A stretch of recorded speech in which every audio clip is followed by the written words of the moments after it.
Imagine walking through a quiet medieval town, and suddenly someone begins to dance. Not celebrating, not performing, just dancing. Uncontrollably, hour after hour, day after day, till their body collapses from exhaustion. In the year 1518, this nightmare became reality in the city of Strasbourg. And what started with one person soon spread to hundreds.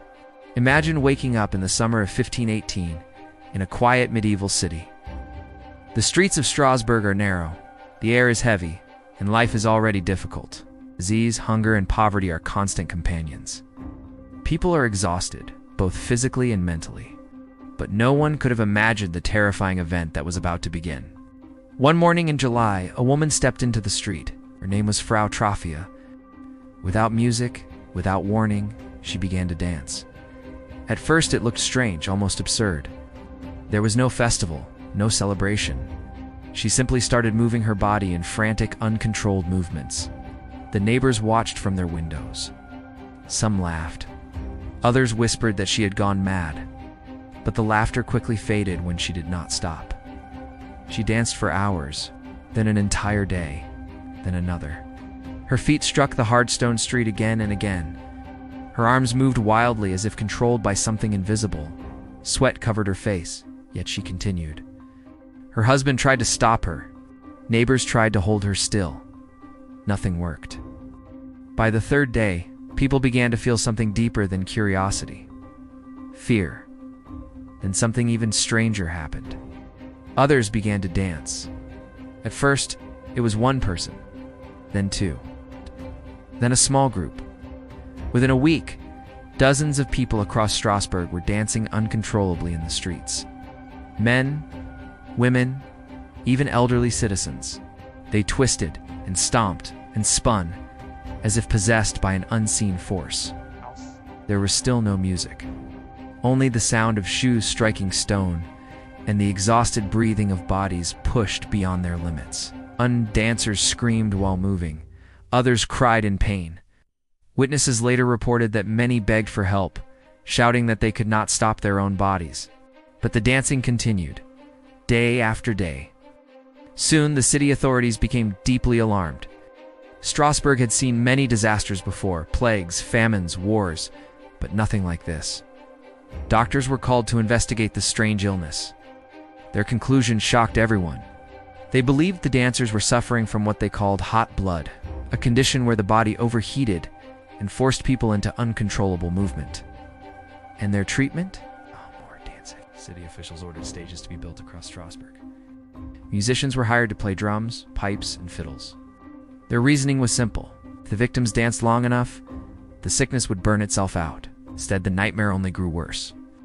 Now the streets echoed with music, but it was not joyful music. It was the desperate soundtrack of a city trapped in madness. Exhausted dancers filled the wooden stages while musicians played endlessly. Witnesses described horrifying scenes. People collapsing from exhaustion, feet torn and bleeding, bodies shaking violently after days without rest. Some dancers suffered heart attacks. Others died from strokes or severe dehydration. Historical reports suggest that during the peak of the outbreak, several people were dying every single day. Yet the dancing continued. By August, historians believe nearly 400 people had been affected by the strange plague. The entire city seemed haunted by movement. Visitors arriving in Strasbourg saw crowds dancing wildly in the streets while others collapsed nearby. Some citizens believed the dancers were cursed. Others believed the devil had taken control of their bodies. Religious leaders warned that the outbreak could be punishment from God. The authorities eventually realized their mistake. Encouraging the dancing had only made the situation worse. So they banned all music and dancing in the city. Musicians were ordered to stop playing immediately. Instead, many of the victims were taken outside Strasbourg to a shrine dedicated to Saint Vitus, a saint long associated with strange neurological disorders. Priests prayed for the afflicted, while rituals were performed in hopes of breaking the curse. Slowly, the dancing began to fade. The number of victims dropped. Eventually, the strange epidemic disappeared entirely. But the mystery never went away. For more than 500 years, historians and scientists have tried to understand what really happened in Strasbourg during the summer of 1518. One possible explanation involves a fungus called ergot. This fungus can grow on damp rye grain and produces chemicals similar to LSD. If consumed in large amounts, it can cause hallucinations, convulsions, and violent physical reactions. But many experts doubt that ergot poisoning alone could cause hundreds of people to dance continuously for days. Another theory points to something far more disturbing: mass hysteria. During the early 16th century, Strasbourg was experiencing extreme hardship.